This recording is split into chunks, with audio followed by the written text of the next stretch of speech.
You're listening to the Moody Mommies podcast. Audio warning. You may or may not hear kids screaming and yelling in the background, or us screaming or yelling at them to keep it together.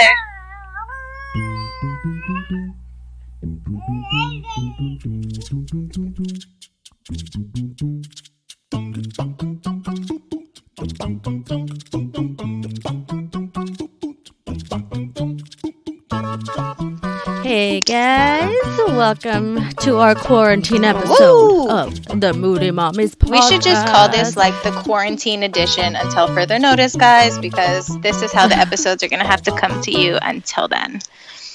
Yes, because we are doing our part and staying home and recording through Skype, so that way we don't gotta spread germs. We are social distancing, and I am air hugging you as we speak, Jess, because I miss you.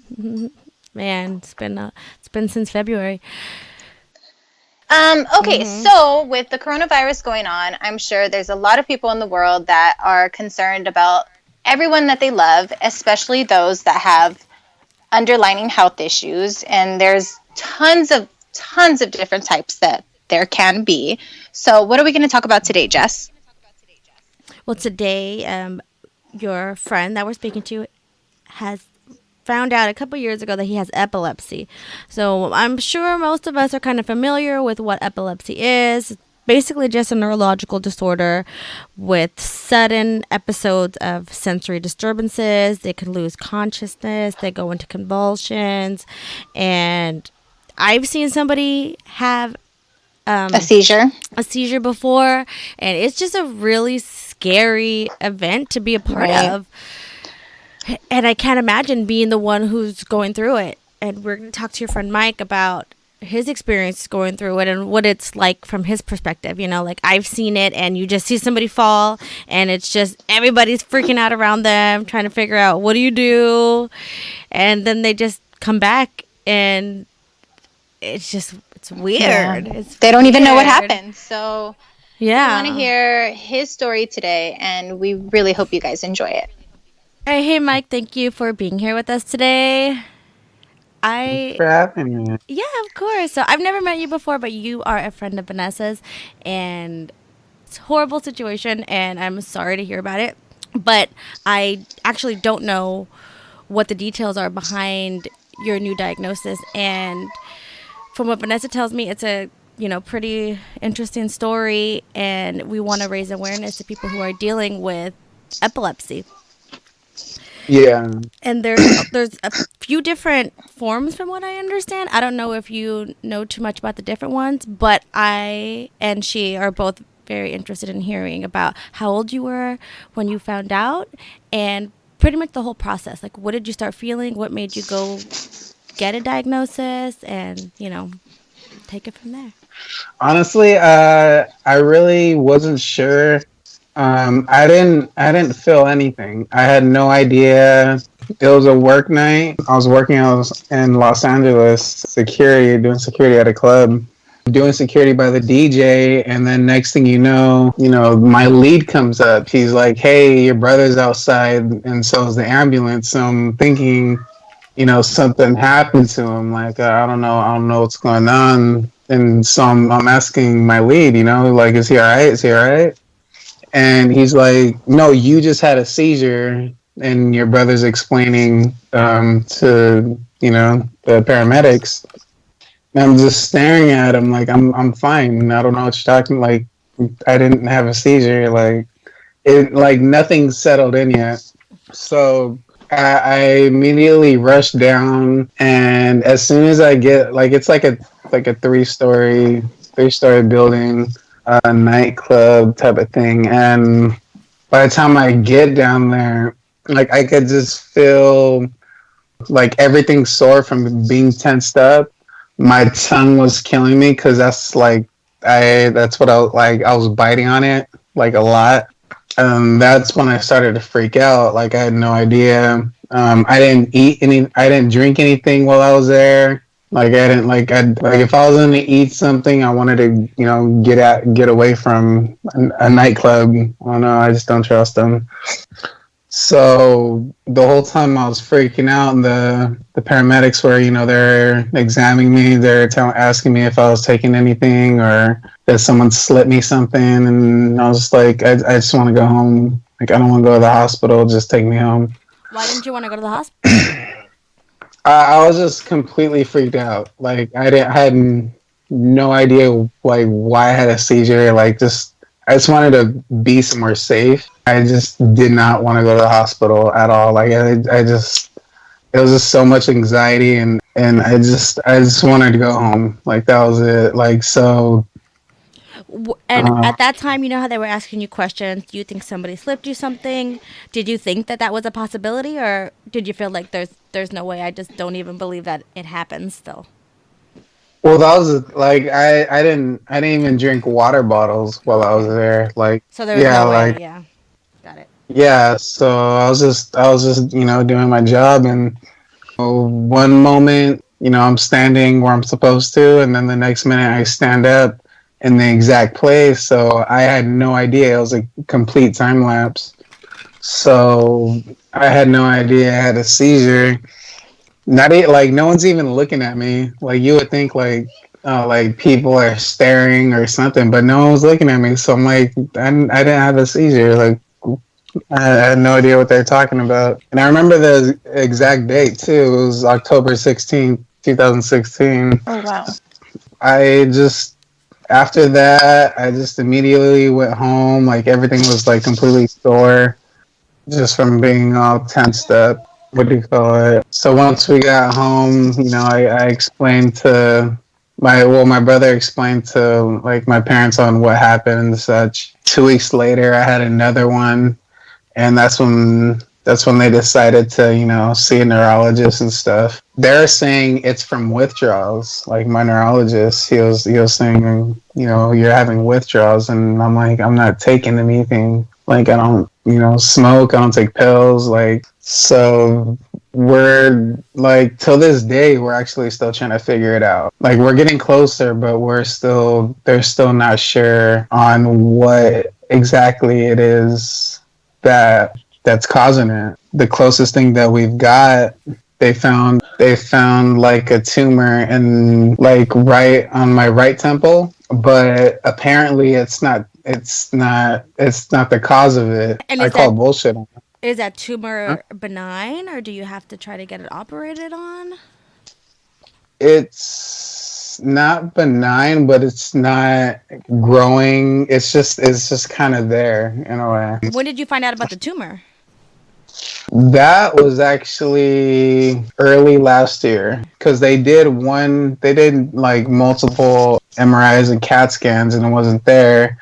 And then last year, that's when they found it all of a sudden. And I was kind of like jaded by it.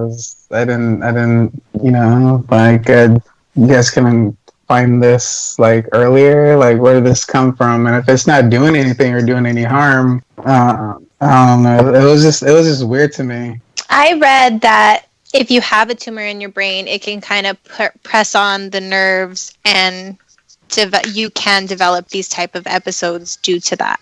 So yeah, maybe that plays a factor in why you're continuing to have them. Maybe the tumor was really, really small when you first started getting scanned for things, and they probably didn't see it and figure it out as quickly, and maybe it has grown a little bit, and now you're being able to find out a little bit more information. Yeah. What do you think has been like your biggest challenge since finding out that you've had it?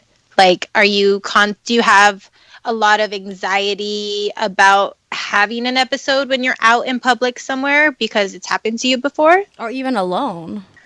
Right. Honestly, I really don't. I really don't. Like, the anxiety or depression. Like, if anything, depression, yes. Not so much anxiety. Depression is mainly because it's kind of stopped me from doing a lot of things that I used to love to do, like the way I'd work out, or just like a lot of stuff that, driving was therapeutic to me. That was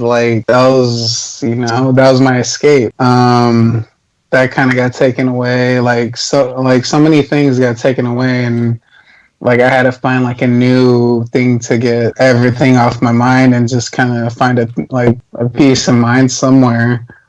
And I found that through music, which is the only thing that can help right now, as far as I can tell. Unless you guys got any suggestions. What type of treatments have you been taking? Has the doctor recommended that you've been on? Are you on medication to kind of slow down the seizures, or? They're still testing out different medications. I'm looking at like probably 7 bottles of different seizure medications. Then you have to take them every day? Yeah, some of them they just haven't worked, and they've made me feel, how do I say it, like I would have no emotion at all. Like I know between right and wrong, but like no emotion, no empathy or sympathy. Just like I didn't like the feeling at all. No, I totally I get that feeling.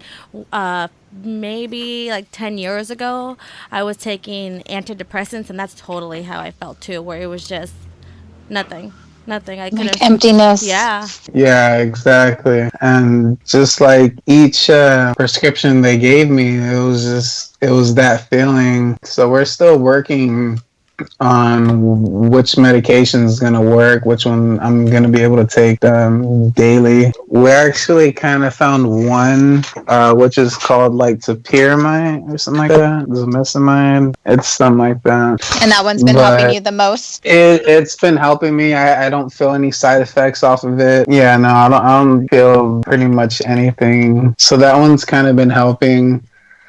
And how often have your episodes been since you've been taking this medication? Have you noticed them reduce, or how often would they happen, just period, before you got on the medication?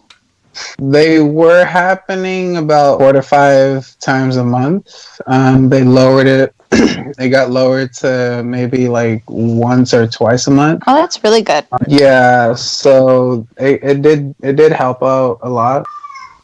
And then what are the types of seizures that you're having? Grandma, or what do they call it now?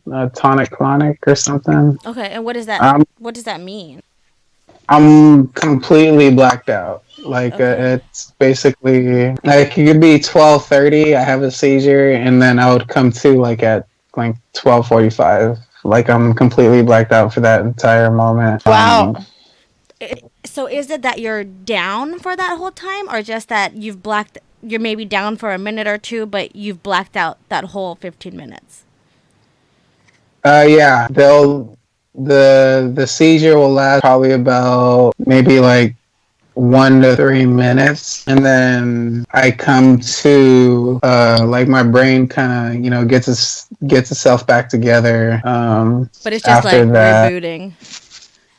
Yeah, exactly. Like I'll have one laying down in my bed, and then next thing you know, I'm like in the bathroom and just like staring at nothing. And then I just have like my mom just kind of watching after me. Really, like they usually happen at night, either when I'm asleep or I'm about to go to sleep. But since I've moved here to like Riverside area, because my parents work still at the docks, my mom has missed like so much work because she doesn't want me being alone. Which like that for me that sucks. Like that's like the worst thing for me is for I get it that's how love works, but just to like sacrifice that, like a paycheck, their lives, just to make sure I'm okay. That's probably like the hardest part for me to experience. And Huh? has your mom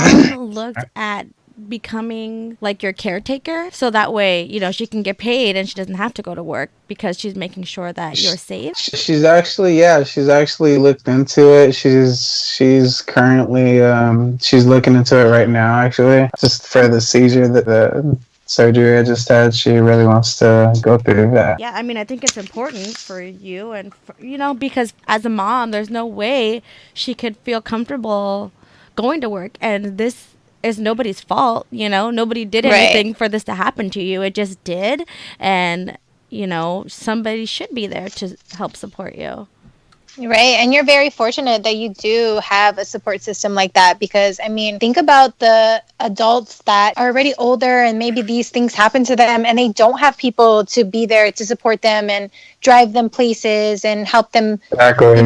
navigate through life with this, going on with their bodies at the same time. So, be very fortunate and definitely don't take it for granted. But yeah, if there's a way that your mom can make some financial means and provide care for you at the same time, I think that will really help alleviate that like guilt burden you're kind of putting on yourself of her having to lose out on her paycheck for you, because it's not your fault and you shouldn't feel bad about it. Yeah, and trust me, I am grateful for it. Both, my mom and my dad always checking up on me. They always come in my room, hey, you all right? And I'm just like, yes, I'm fine. Like after a while, like I'm like, get out of here. Like, yeah, that's so don't cute. look.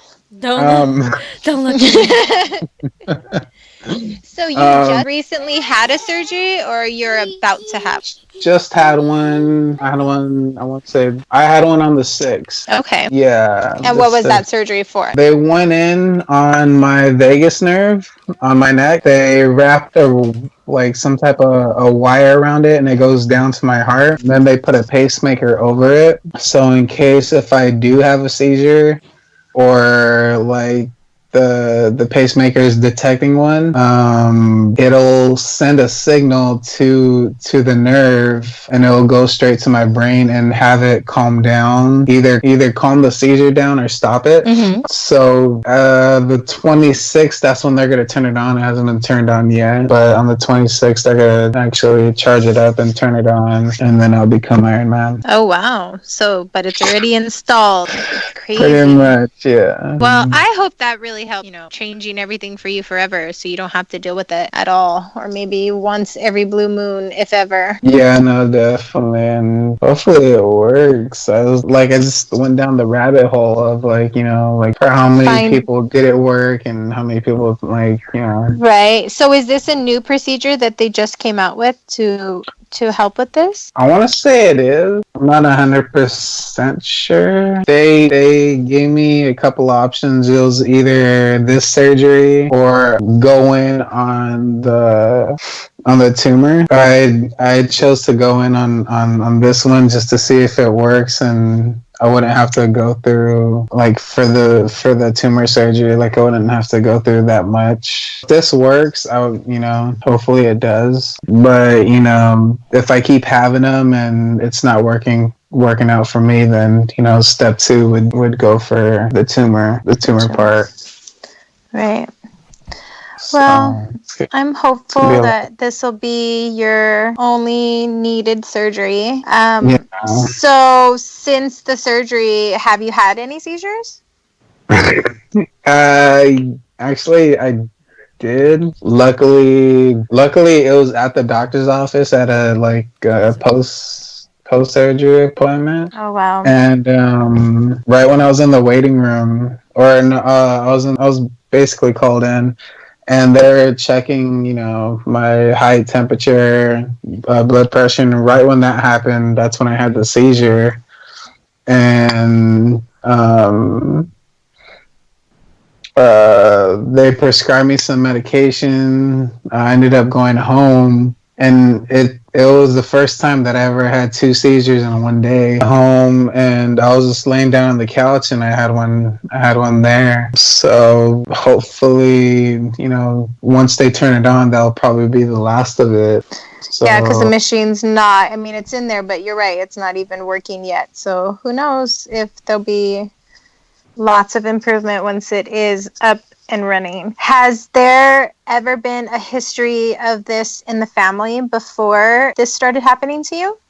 No, I've always asked my mom's side, my dad's side. I'm practically the only one that's been having these episodes, and so I'm trying to figure out what's been causing it. What do I is there something I need to stop doing or stop eating or drinking or something? So far you have not noticed any triggers? Not even lights the strobe lights or loud music, nothing that I know really triggers it. I wanna say stress and anxiety could play a factor in it. I'm not 100% sure on that. I mean, there's always still time to find out and see what's going on and try and test things out. Yeah, no, that was the second time that I had a seizure in front of a doctor. The first time was they did a VEEG, which is stay in the hospital for 7 days, kind of hooked up to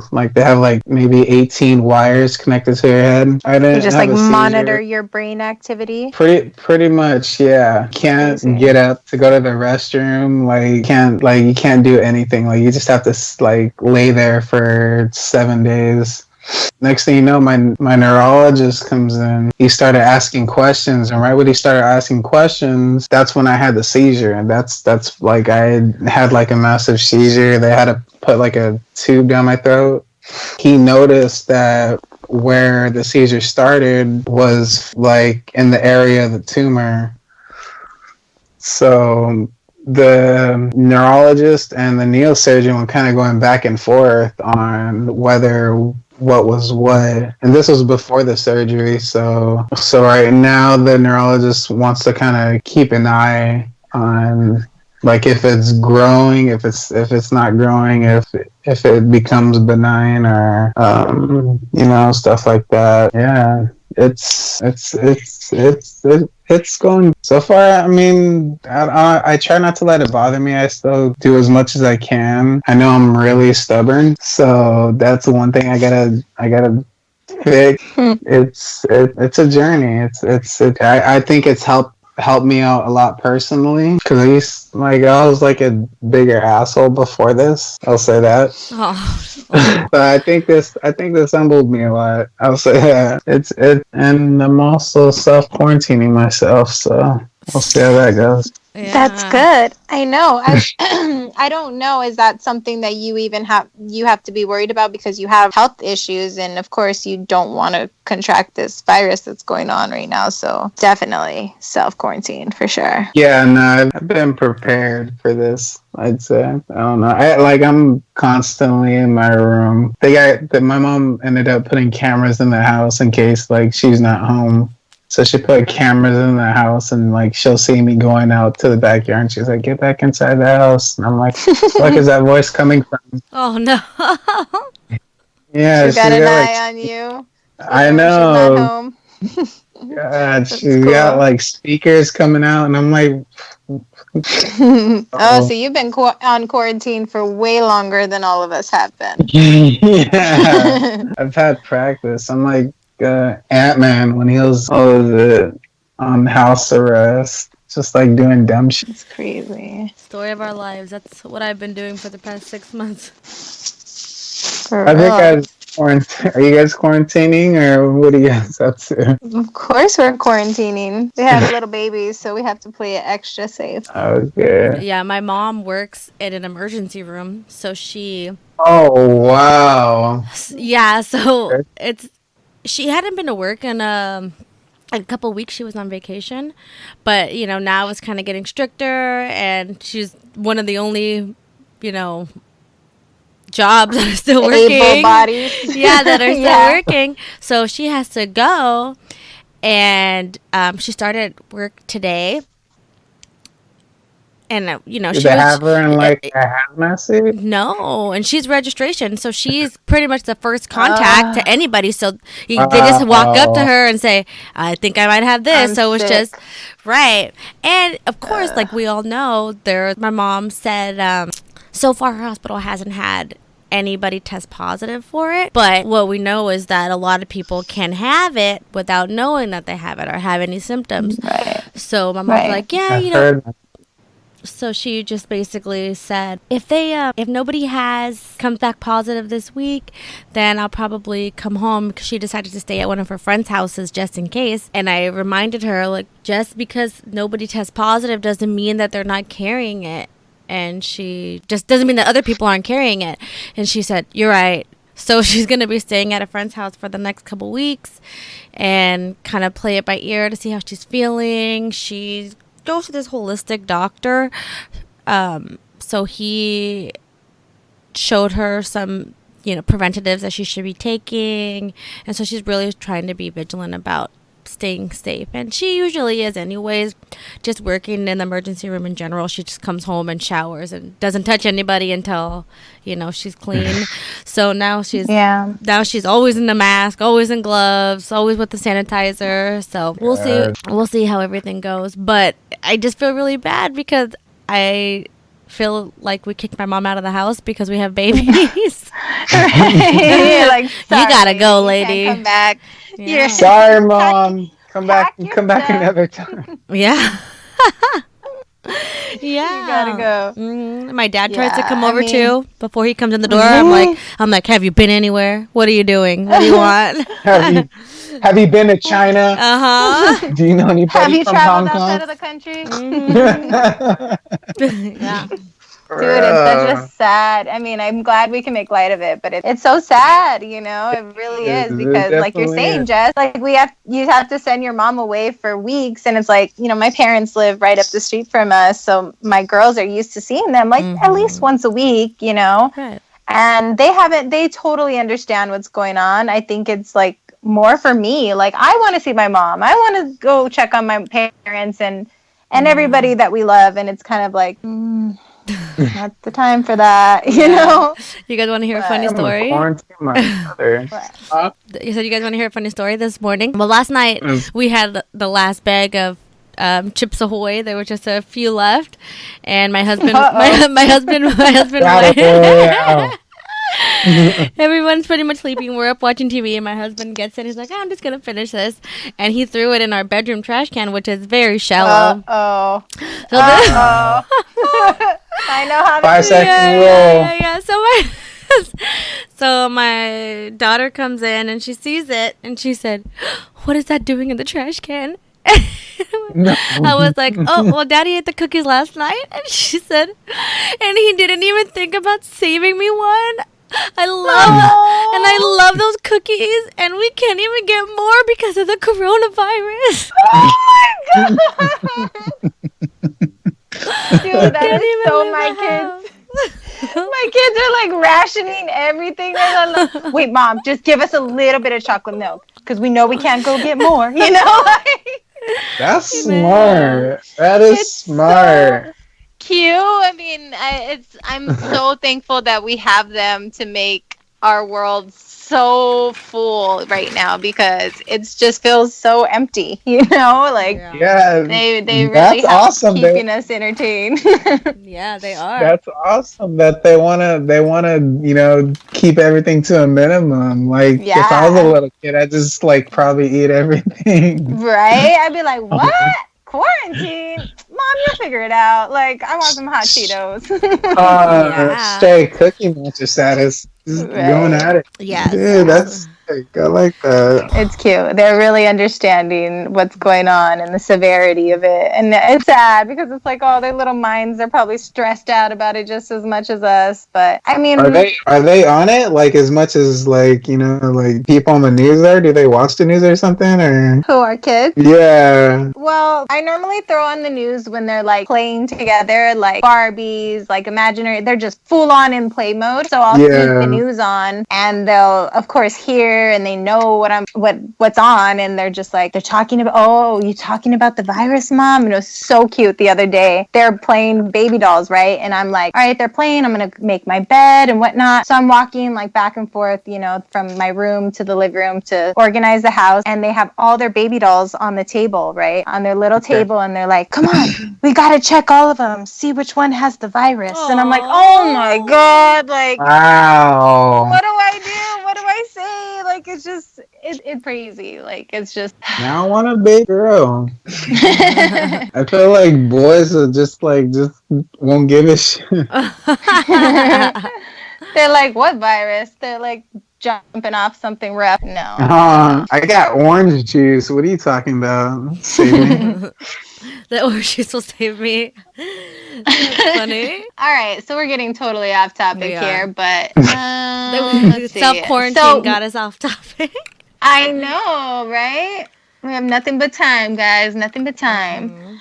So, Mike, what would you say if someone who's just experiencing this in their life with maybe their child, maybe with their self? My best friend, her mom, if I'm not mistaken, just recently found out that she was diagnosed with this as well, and she's already in her late 50s, I believe. So, I mean, it does kind of just come upon your life at a very unexpected time. So, what do you think is like your best advice for someone who's barely experiencing their very first seizures and going down the rabbit hole of this rough road? Best advice, just try and stay in like the safest place possible, because you don't want to be standing up and you have one. And because I've had some where I've taken a shower and I've had one in the shower. And like there's so many places that I've had them, standing up or doing something stupid. But just try and stay in the safest place you can, or just be cautious of what you're doing. Like, just if I like say, if you're going to do this, make sure you have contingency plans on, if you fall this way, fall that way. Try and figure out like what triggers, what could trigger it. Do your best to try and be safe, because you never know, you can hit your head and boom, like, knock on the wood, but you could injure yourself extremely bad. Like really, really bad. So with this, I'm sure there's a lot of things that you can't drive anymore, right? Or is there any other restrictions that you have? Or are you still able to drive? I mean, I would just assume, because you don't know when it's going to happen, you don't want to black out while you're driving. No, exactly. Yeah, no. Yeah, no. Do they I can't put like laws against that? Like, if you are diagnosed with this, is that a restrictions on your driver's license, or is it just your own personal? Hey, I'm going to do this because it's safe for everyone. Yeah, your neurologist sends it to the DMV, where your license will be suspended if you go with 6 months without a seizure. Then they'll give you your driver's license back. Oh wow! So yeah, and for me, driving was my therapy. That was everything. I used to, drive down Pedro Coast and go all the way to Redondo, and like whenever I'd get anxiety, that was my go-to. Like I love I don't even mind traffic. Like it's just driving. Period. Just kind of listening to your own music. You have your thoughts just like on the road, and you're just kind of in your own zone. That's funny. Driving is like the opposite for me. That's like my most anxious. I'm like, I just want to get to where I'm going. I just don't want to be in the car. I'm just so nervous. I'm actually a very slow, calm driver. I just want to get there safely, and it doesn't matter how long it's going to take. I don't like to rush places, but I'm so worried because there's so many people that are rushing, that aren't paying attention. So that's what freaks me out about driving. Yeah, she's calm, but mentally she's like having a panic attack every second. Like, let me just be there. How are you driving? I don't really drive. If somebody else will drive, I'll let them. Okay. Yeah, I stay home as much as I can, and if we need to go somewhere, then my husband will drive, and it'll just be like, okay, we're here. Or I'll just, drive places within 20 minutes. I won't go far because I'm just so nervous. Places you're super comfortable going. I know exactly how to get to Vanessa's house. It's right up this one street. Yep. There are little streets, so nobody should be speeding. Stop signs everywhere. Yeah. So, yeah, I'm definitely the same way. I think more so because of my eyesight. Like, I'm just like, I don't like to drive in the nighttime. I don't like to drive very far distances or places I've never been before, because I'm like, what if I can't read the street sign and now I don't know which way to go? And what if I make a stupid move and bam, I cause a collision or something, So I'm like, I stay local. I like to be local. That's it. Yeah. But driving can be very therapeutic for sure. Like, especially like right now, like what we're going through, like we can't do anything else. So taking a drive is kind of a little bit of fresh air right now. Yeah, that's exactly what I need. Like I was prepared for this, and then once it started, now I want to go out. So I it kind know. of sucks. It's like when they tell you can't do something, it makes you want to do it more. I think that's what it Yeah, is. it's great. Go kart racing now on the streets. I don't know, Super Mario Kart, some shit. But Sorry, but I didn't. We totally cut you off because I started talking about myself per usual. it's fine. It was fun. It was fun. What other things are you restricted from doing? A lot of heavy machinery, like I can't even drill holes. Any type, anything that has anything mechanical. Really, there's a lot of You just things can't operate that anything. pretty much. But you're Yeah, still able to work, right? Like if you wanted to get a job, you could work to keep your mind busy if you wanted to. I could. I've had a few jobs while I was diagnosed, and then I got fired like a month and a half later, only because like I would have the seizure at night, and I wouldn't be able to wake up, the next morning, and I'd miss it. And so as of right now, it's really hard to find something that would work for my schedule. And on top of this, the surgery, like I don't know if it's gonna work or not, if it's gonna make it worse or better. So I applied for, was it disability or social security? What is it? Yeah. One of those. Disability. Yes. As of right now, we're still kind of waiting on that. Yeah, just like anything mechanical or like I'm a health hazard. So I mean, it's a lot that's kind of held me back. And I mean, even before the surgery, when I was a lot bigger, I ended up getting 3 bulging discs in my lower back. So I mean, even then, like I could sneeze and my back would pop, and I'd be out for like 2-3 weeks. Like it would, like I would not be able to walk.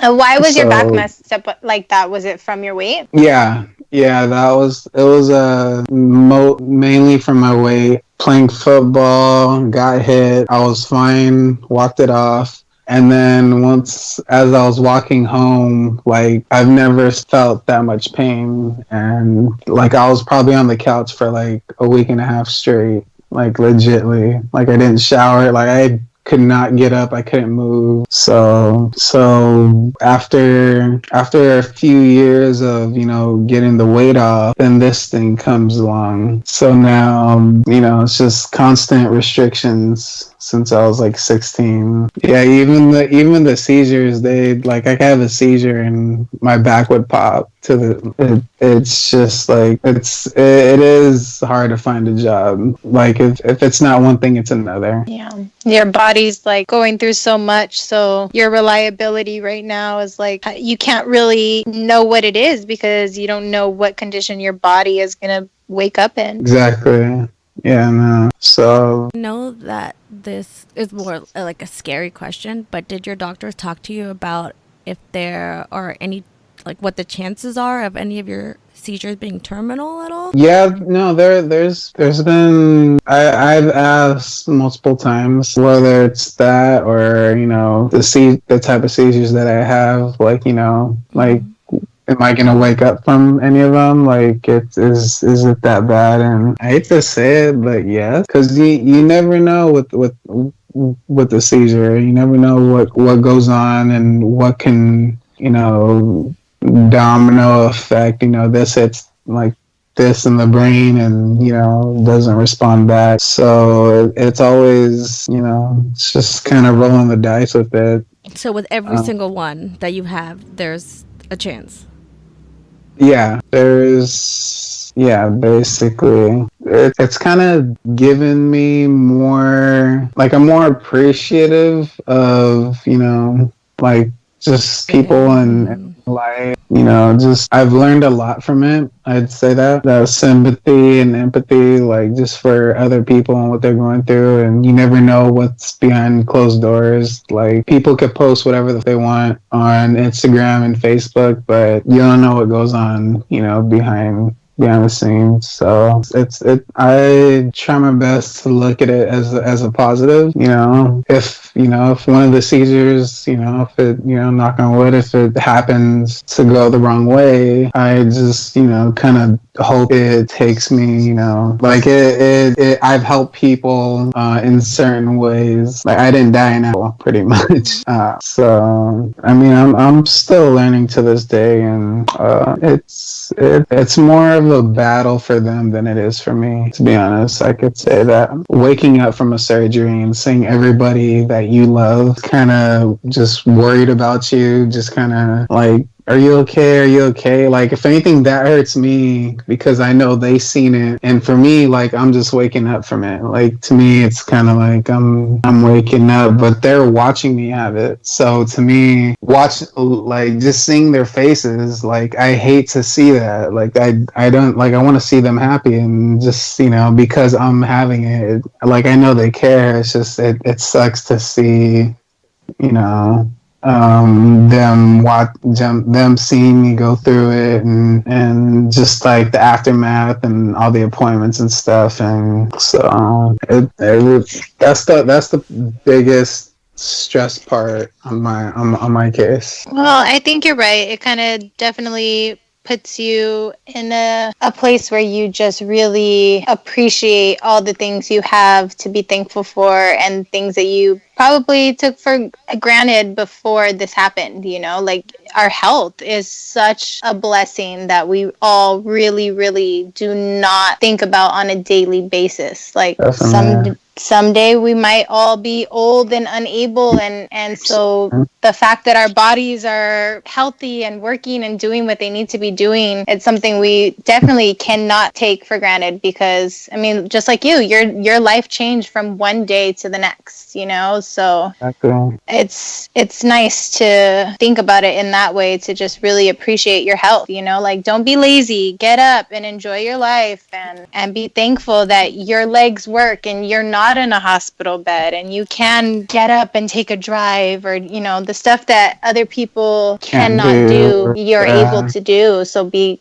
thankful for them. So thank you for coming on here and reminding us all about that. Oh, no problem. Of course, it's one of the biggest things is just, no matter what you're going through, try your best to enjoy what you got, because you never know what can happen.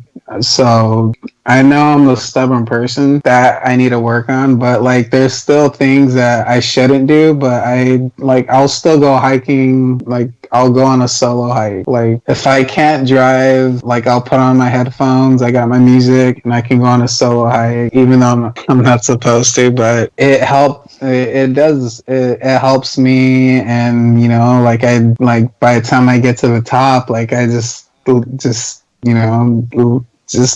at, how much life there is, and the people that get to enjoy it. And it's not jealousy. It's just like, I'm just like at awe of it, like it's beautiful. I love it. So, but yeah, there are a lot of people that, take their lives for granted, but maybe they haven't learned yet.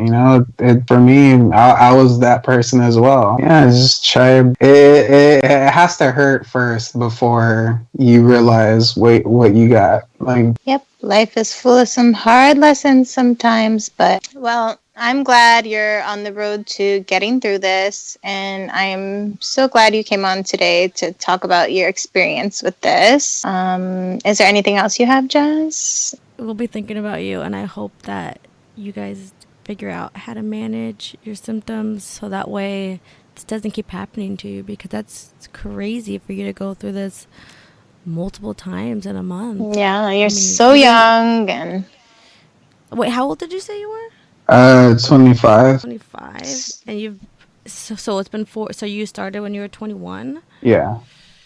Yeah, it's so scary. It's, right in the prime years. I still do my best to try to keep my workouts in and do as much as I can, not to exert. exert yourself. What is Yeah. it? Yeah. Huh? No, that's good. I think it's good that you're learning how to know your new limits and listen to your body and just getting used to your new boundaries of how to keep yourself healthy. Yeah, no, definitely. And I think diet is one thing I need to change because I've still been kind of eating the same. Have you guys tried the keto diet? No, we don't do diets. I can't even figure out an exercise routine. Yeah. No, I don't know. I just no. I've never been a diet person because I don't know. I think the word sounds scary and it talks a lot of people out of wanting to do it, you know? Like just Yeah. say I'm going to eat healthy and maybe it won't sound like such a chore. Or maybe I might drink some whiskey, something. Yeah. Vodka is made from potatoes. Oh gosh. There you go. I know. All right, Mike. Well, we do really appreciate you coming on here and being really honest and open about everything you've been going through. And hopefully, this can help somebody else that heard this episode. If anybody wants to talk to me, feel free. Yeah, well, how can they reach you? I will Instagram, Facebook? both actually. Facebook is Mike Levea, Mike with 2 E's. I have no idea why, don't ask. Levea. And then Instagram is FML 111894. Before you ask, FML are my initials. So Man, I wish those were mine. I would write them on everything. I had no idea that was my first name. I had no idea my parents never called me by my first name. So once I figured that out, I'm just keeping it. I am FML. This is amazing. That's either amazing or it's or your parents hated you. But I don't think FML even was a thing when you were a baby. So I think you're okay. I think my dad knew. He knew. All right, Mike. Well, it was so good to have you on, and we will check in with you and see how you're doing. And if there's any update that you would like us to share with our listeners, keep us informed, and we will be checking on you in the meantime. We hope you do good, okay? Definitely. Thank you guys for having me. This was fun. Who's our next guest? I want to talk about me. I want to talk about I'm just kidding. I'm just going to sing country about myself, guys. This song's going to be stuck in my head. All right. Number one, me, my, oh my. Just kidding. Yes. Okay. We'll talk to you soon. All right, Mike. Thank you take so care. much. Okay. Bye. Bye. Well, Vanessa, thank you for introducing us to your friend Mike. He seems like a great person, and I am going to be thinking about him and everything that he's going through. know. And all the people. I know. I am glad we had this topic today so we can kind of shed light on the people that experience this in their daily routine of life. And like we said, just those things that we take for granted, our health. We get up and we have no issues throughout our day, and these are things that can spontaneously affect their daily routine of life. And it's a rough road. And Mike is my friend, and I wish him all the best in his journey through this. All right, well, everybody, thank you for listening. Until then, tell them Stay moody, guys.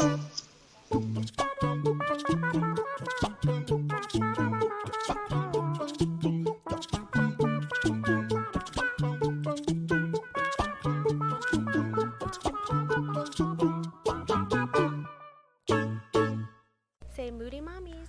Moody Mommies. Moody Mommies podcast.